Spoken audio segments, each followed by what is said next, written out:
Hey friends, Peggy Hall back with you from thehealthyamerican.org. Thanks for joining me live. This is Wednesday and it's April 26, 2023.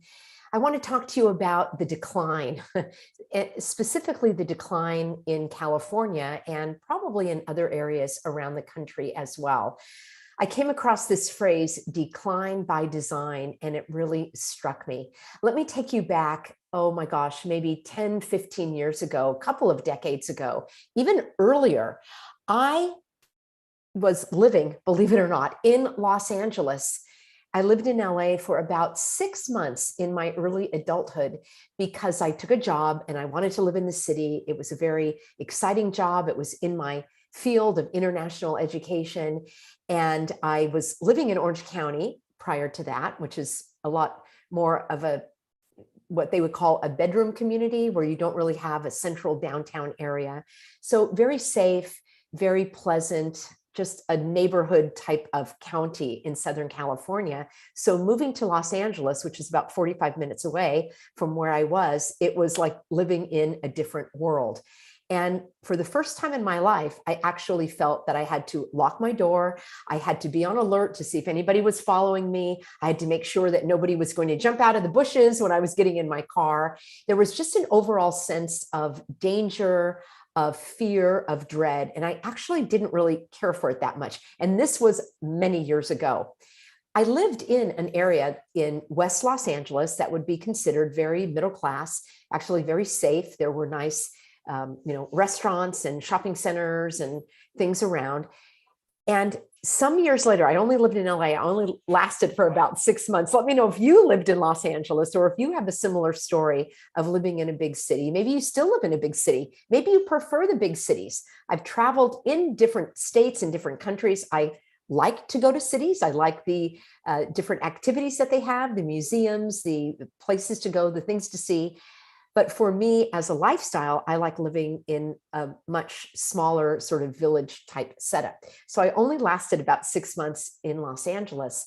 Some years later, I returned to that very area where I had lived and worked. And I thought that I was in the wrong place. I could not believe my eyes. I could not believe the decrepitude, that the infrastructure itself was so much in disrepair.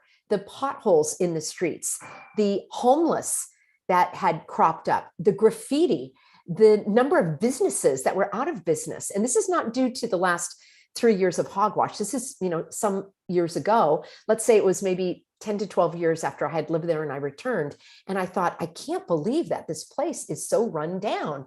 I had to check the street signs to make sure that I was in the right area. And sure enough, the landmarks were there in terms of the shopping center, the main roads and everything, but it looked like a completely different area. It was in rapid decline. And I could not figure out how either the city council, the residents in the community, just the people who live there, the business owners, how they could allow this to happen. Well, little did I know that I was so naive, and that's really the thread of my discussion on this video, is I believe that this decline is by design. And I'm not talking about people that live in a community and they consciously say, I'm not going to take care of my property. I'm going to leave an old rusted washing machine on the front lawn. I'm going to not repair that broken window. I'm going to throw trash out of my window. I don't think that is what's happening, but it's on a larger scale where those that are running the city say, actually, it's not only that they don't care. It's not only that they're not competent. I believe now, after what I've learned and what I've been through these last few years, that they are doing this by design. The destruction, the decimation is by design. And I'm going to give you a few examples of what I've seen in California. It's a perfect state. We look at homelessness, and I just did a quick search here. 30% of the entire country's homeless population is in California. There's no way of knowing how many people there are. There's never been a census, but let's just say it's hundreds of thousands of people in California are homeless. And by many accounts, these are people that moved to California.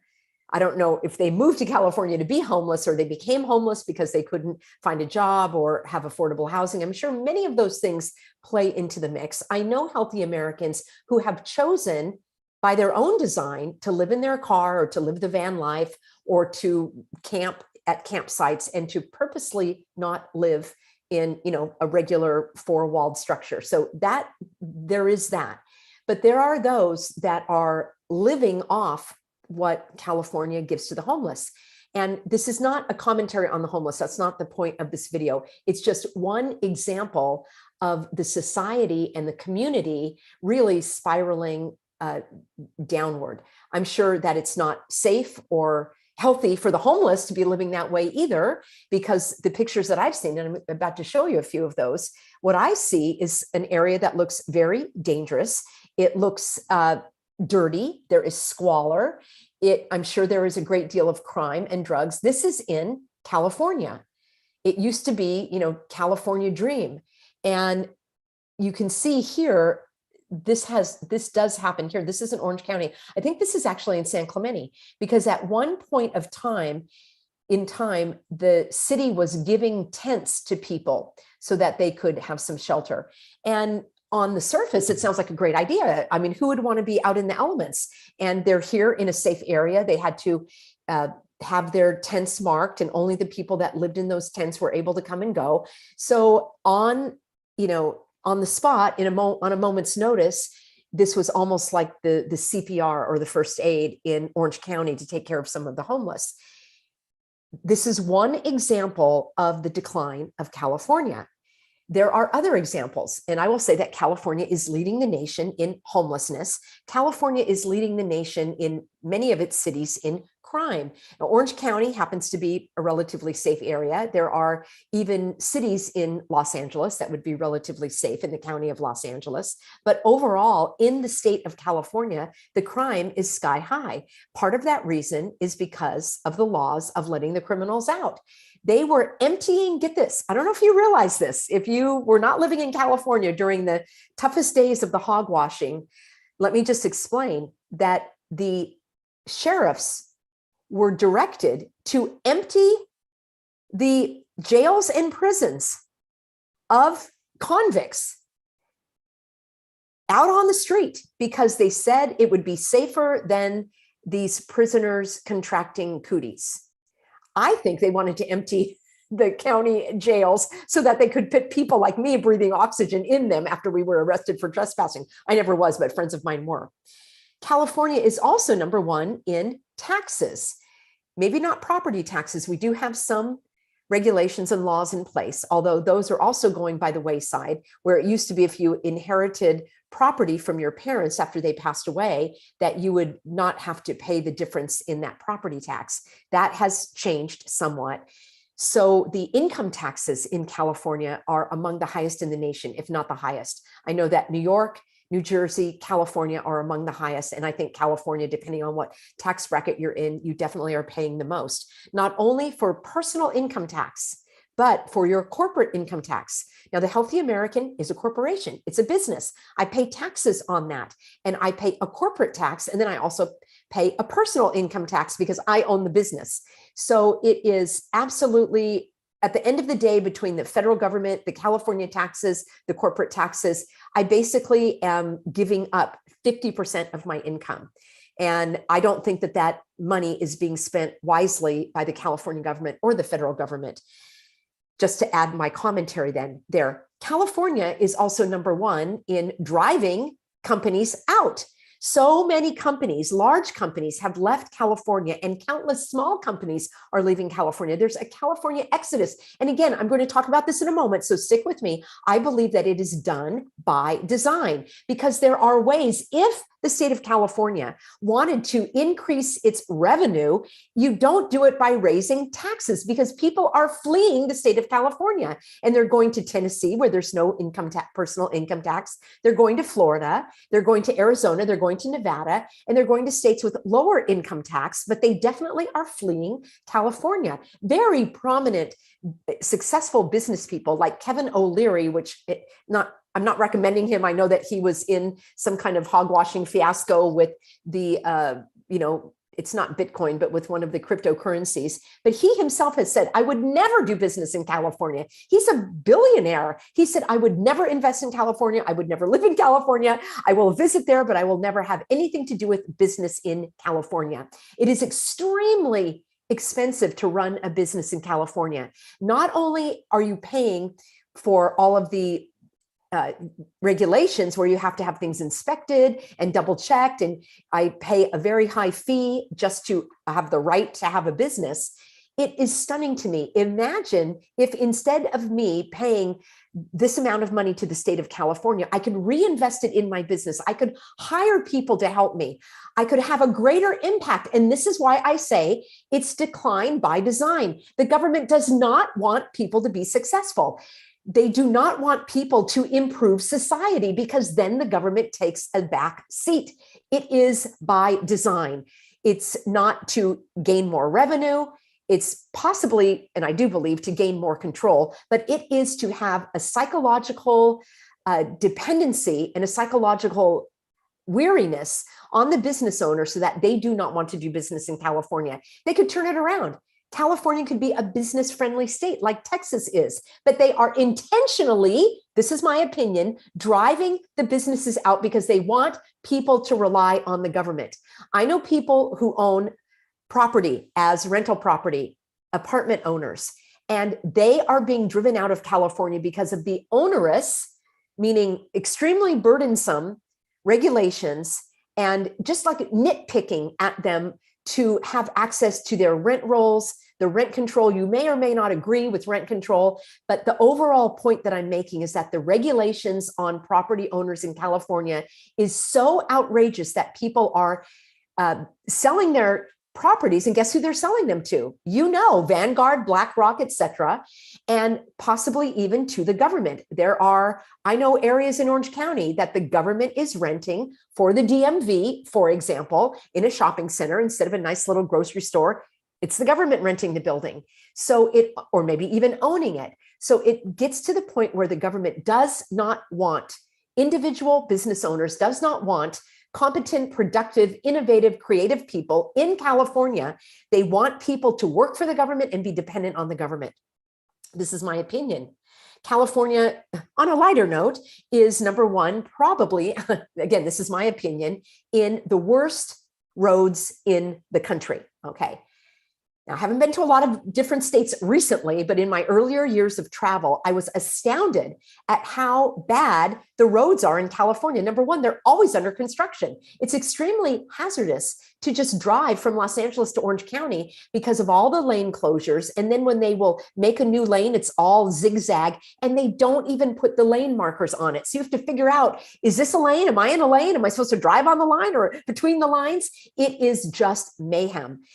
There is so much money that is collected in terms of our, number one, leading the way again in California, the highest gasoline taxes, which results in the highest gasoline prices.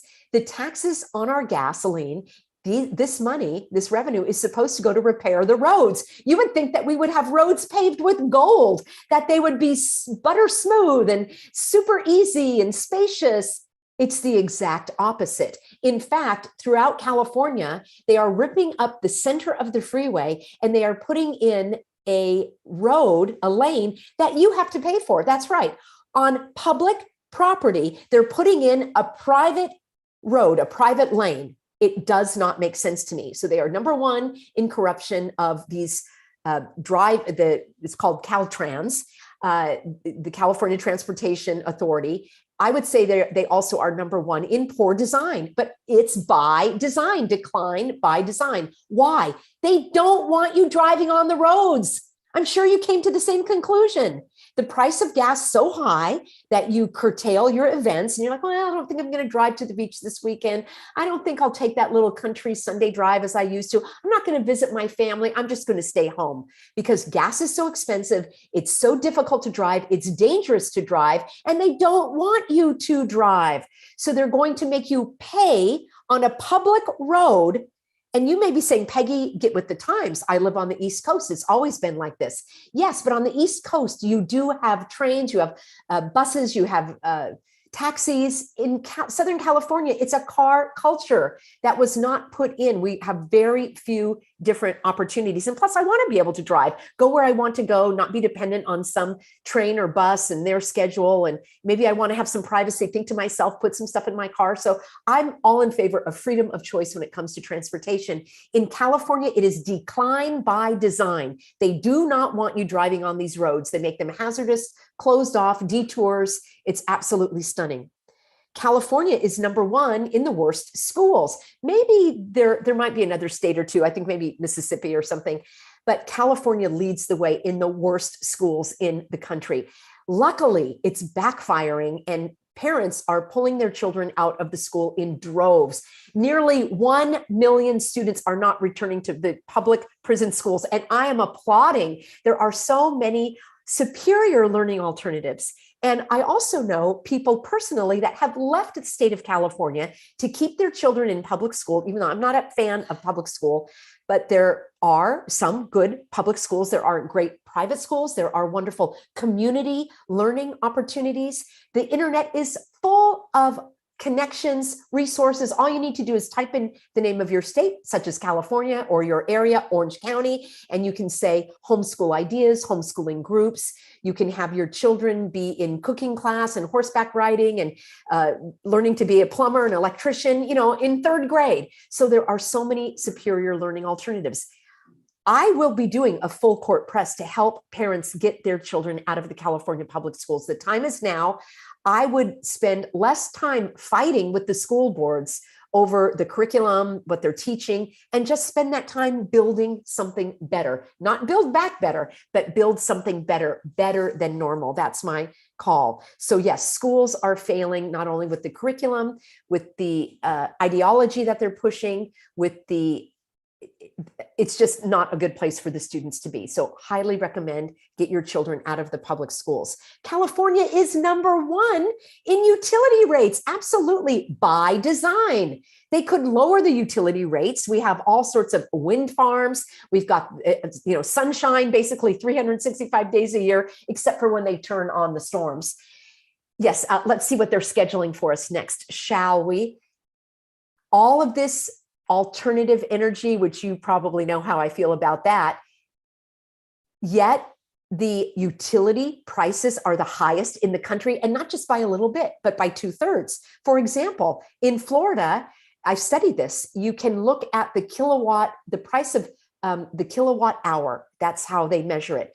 And in Florida, it is 1/3 the rate of what it is in California. So if you're paying 30 cents an hour in Florida, you're paying 30, 60, 90 cents in California, if my math is right. Anyway, it's a lot more expensive by design. Why?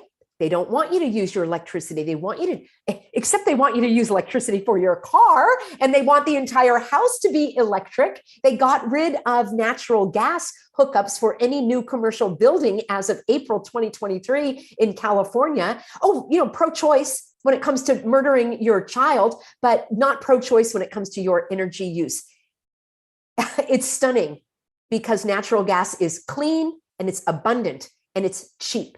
That's why they don't want it. Decline by design. That's their method here. They do not want you to have freedom of your utilities. They want to be able to have a flip of the switch, turn it off, and more importantly, make you pay for it. California is number one, in my opinion, in the spraying of the skies, the milky skies. I can't use that other C word. I'm going to get a little tag under my YouTube video. A little shout out to my friend Renette Senham, because she is taking action and going to link up with some attorneys to do legal action. We don't know what that's going to look like yet. I have many lovely, healthy Americans who are behind the scenes right now, bringing me more information. They've been on the front line studying this, creating legislation. That is a place to begin. We've got the Clean Air Act. We've got the California Clean Air Act. There's also a federal one, I believe, and we have got to start there because this spraying is in direct violation. And and I know that they don't care about the laws. I'm living that right now with my lawsuit. I'll have to come up with another name. You guys are going to have to help me if you could, instead of the lawsuit, it's like the hogwash suit or something, because they are not following the law. But I'll just say that California seems to be #1 in dirty air and #1 in the worst water management in the state by design. We could have an abundance of water in California if it was managed correctly. I have heard and I have seen the water after these intentionally set rain, flooding, and storms that we've had in California, where lakes are now coming back and flooding all of the agriculture. I plan on covering some stories like that in an upcoming video. But let me just say that they're #1 in the worst water management. Why? Control. Then they can say we have a drought, even though we have 260% more snowpack, which is how they measure whether or not we are in a drought in California, because then you have the runoff. But because this artificial snow was created so quickly, I did videos on that earlier. I will link them for you below and at the end of this video. It was created so quickly, and then it's melting very quickly, and that is also causing the flooding and damage. By design, decline by design. They could prevent this. They could have methods to stop it, and they're not. California, #1. This is a really sensitive one for me, because California used to legitimately be #1 in medical care. People would fly to Orange County, actually, from all over the world to get the best doctors, the best surgeons, the best treatments, the best care. And it is known that people would come to these areas. We also have some retirement communities, so there are a lot of doctors that are there in Orange County. Used to be called Leisure World. I had a German friend, just a little aside, I had a German friend who came to visit, and she said, I'd like to go to Disneyland and Knott's Berry Farm and Leisure World, because she thought Leisure World was an amusement park. I guess it is in certain ways, but the Leisure World is now called Laguna Woods in Orange County, California, very well known for this planned city, excellent medical care, which is being destroyed by design. You know, because you've told me that you have been having difficulty seeing your doctor without being discriminated against. I have videos on this platform for free that will help you. Just a quick aside, #1, find somebody who's not going to require all of that. It's much easier than trying to fight them. And I realize you might be under some kind of insurance, then you fight the insurance and you let them know that you're being discriminated against because you breathe oxygen, or you keep your body pure, or you do not consent to participating in hypochondria, of being tested for a disease that doesn't exist and that you have no symptoms for. So there are ways around it. I personally don't want to fight with the medical provider and get on their bad side and then have them give me a treatment. That doesn't sit well with me. Medical care is declining rapidly in California. #1, people of strong moral, spiritual, and ethical beliefs are fleeing mainstream medicine. I call it the mainstream medical merry-go-round. They're fleeing it because they couldn't keep their job without the jab. So these people of conscience left. So you've got good quality people that have left the field. You've got people who are not going to enter into medicine. And I know that because I've counseled many of them that wanted to become nurses, doctors, get into their nursing training. They're being discriminated against. So they decided, no, I'm going to go and become a physical therapist or a holistic nutritionist or something, still in the health field. This will backfire also, friends. There are and will be additional, robust, accessible, holistic, and alternative medical practitioners, so you don't just get on that mainstream medical merry-go-round. But I can see with my own eyes that the medical care in California is on the decline by design. Why? This is my opinion. It may or may not be true. Let me know what you think in a comment below. I believe that this is another way for the government to take over. It actually has already. They basically are hand in hand, Kaiser and the government and the other big medical insurers, because they went along with this Unaffordable Care Act some years ago. But even now, with all of the cooties, they were pushing it most vigorously because they were behind it. So I do believe that the government is going to expand its role and control in medicine in California by design, so that they can tell you, my lovely, healthy American, that you are not worthy. Remember that the essential workers, well, you're not essential. So you don't get your knee replacement, and you don't get your, whatever you need to get, your allergy treatments or what have you. Hopefully, limiting your access to the mainstream medicine is actually going to improve your health. That is the way that I look at it.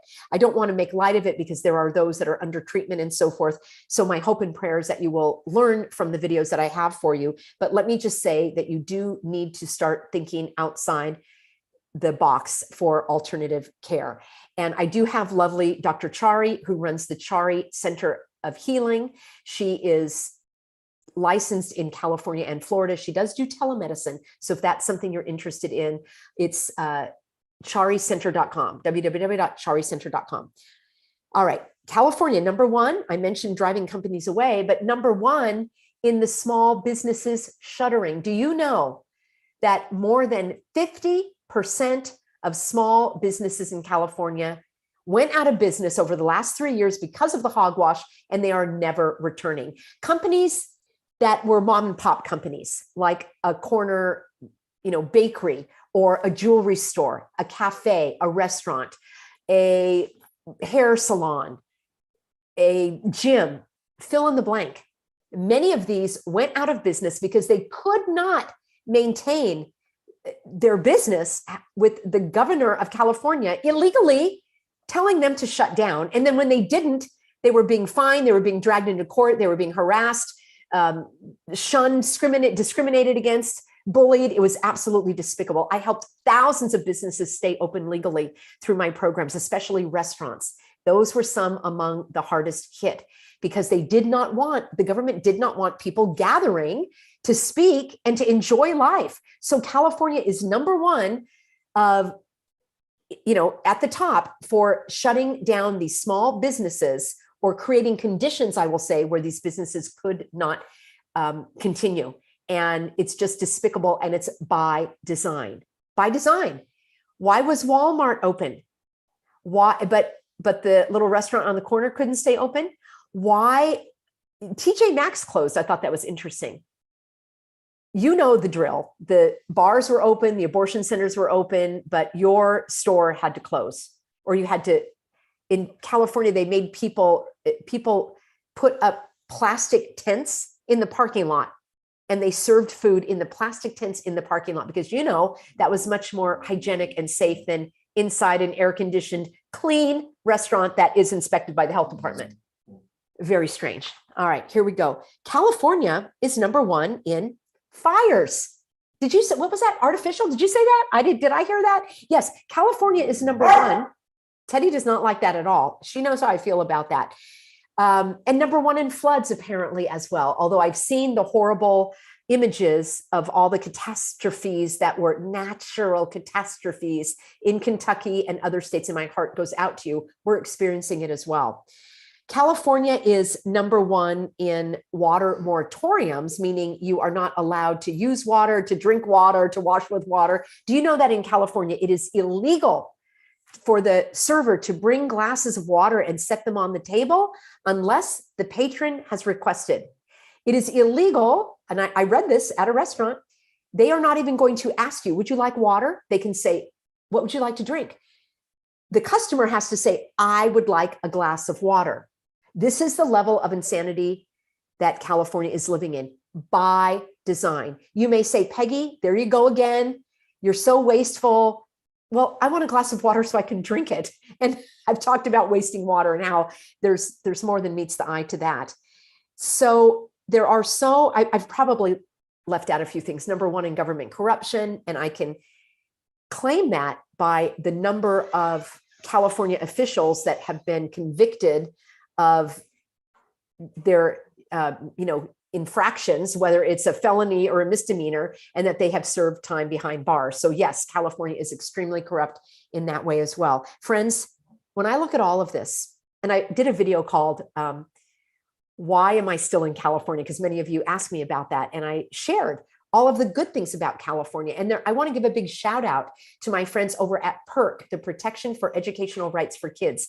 They are on the front lines of bringing information about these horrible bills that are being pushed through in our legislature. And we are having successes, especially at the local level. I always say local and vocal. That's where you want to go. People get so concerned about, the presidential race. And I understand that it can be very engaging and captivating, but working at your local level is very, very important. And we are seeing successes there. And it encourages me to see that people are still, I was going to say banking on California. We already know what happened in California with the bank, with that, oh my gosh, all of that fiasco. Friends, the bottom line I'm getting at here, it's by design. I used to scratch my head and say, wow, why don't they take the homeless and move them into, or those who want to, move into the empty barracks, the empty military installations that we have all over California? There are those that are empty that already have all of the facilities. They have bunk beds and they have bathrooms and they have kitchens, and the people could be employed. They could tidy up the grounds. They could be a cook. They could be the dishwasher. They could repair things. They could have a sense of dignity for contributing to society and have purpose in their life. It's so easy. Yes, it's easy and it's doable. So why don't they do it? Here's the bottom line. They want, in my view, an accelerated decimation, destruction. Decline is too easy of a word, too soft of a word, to destroy California. And possibly it's because they want the resources in the state.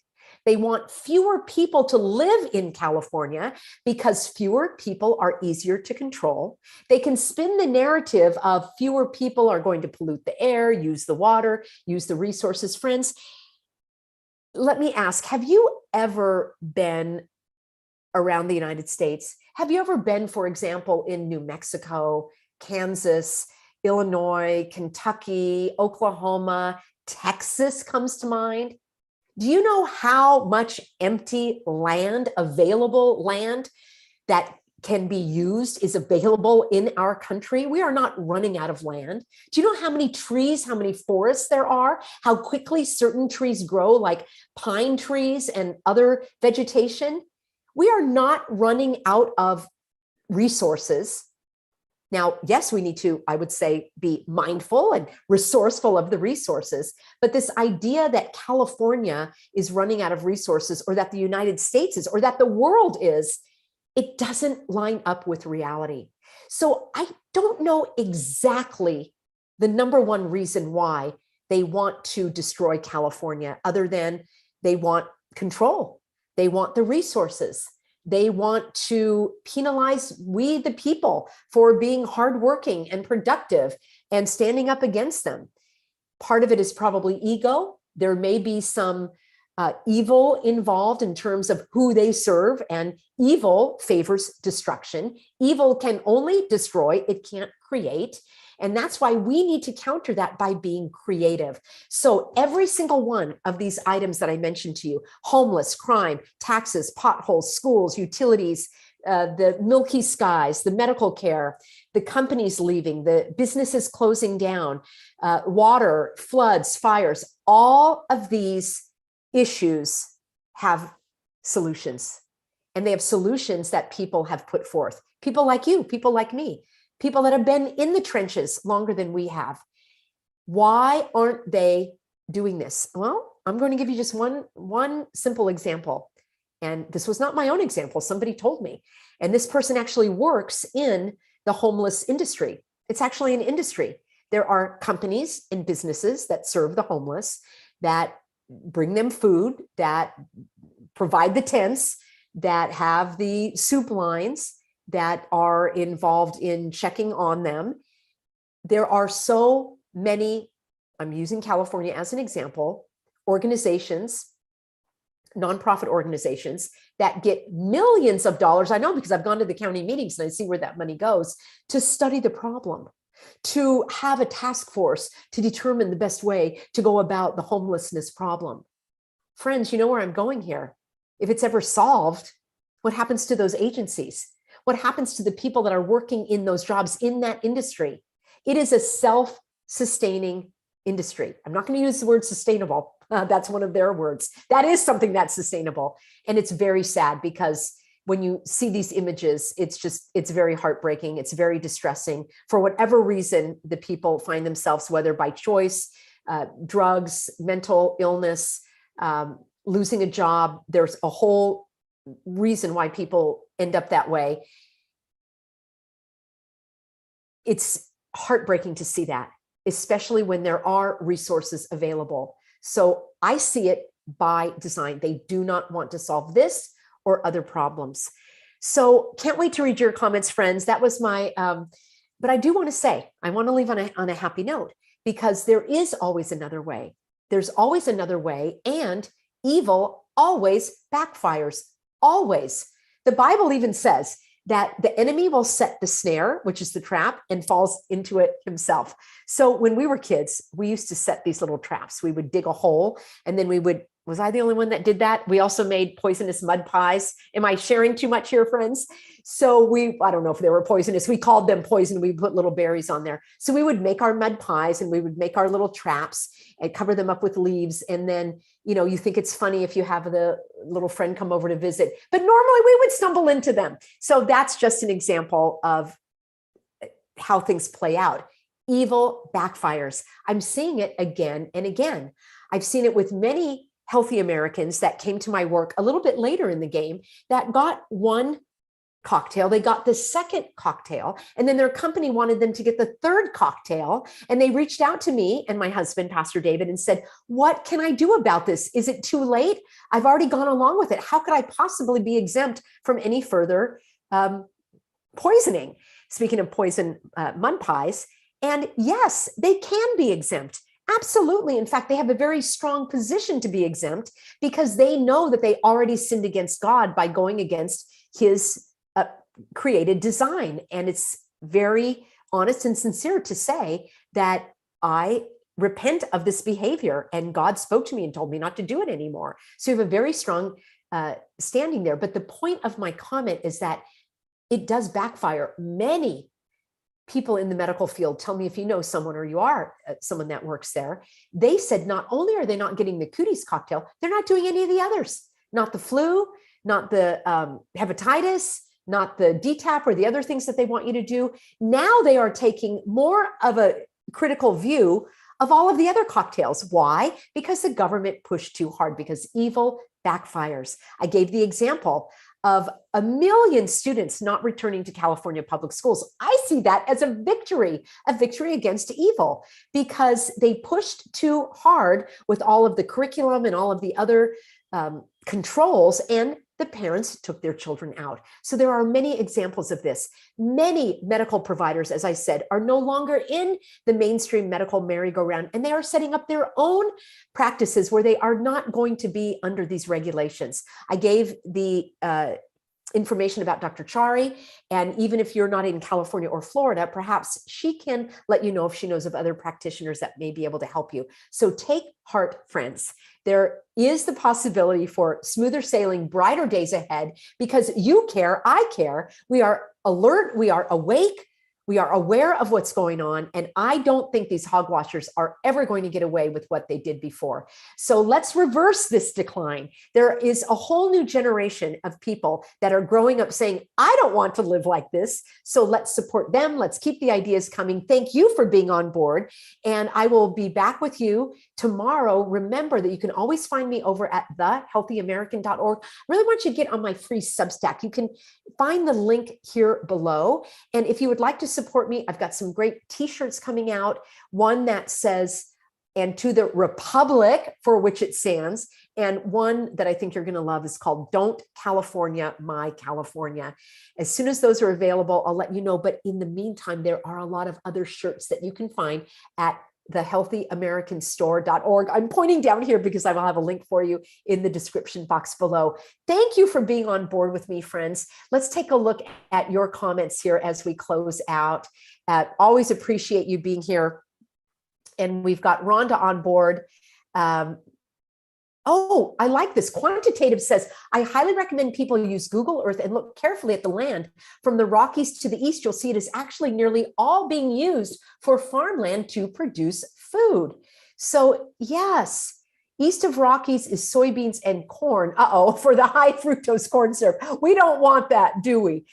And the other thing, friends, when you start to seek out your local farmers, that's what I do. I buy food from them, but it's also good to make a relationship with them because they are the ones that are producing the food. And my lovely Rhonda, if you would email me again that wonderful link about how you can find, for those of you that eat meat, you can find pasture-raised cattle that does not have any cocktails whatsoever. These are humanely raised animals, if that's something that you are interested in. And there also are links to some other farmers, the non-GMO food and all of that. So that is one way that we can really take control of our future. So I'd love to share that, Rhonda. I'll do a video all about that to give information to people about these resources.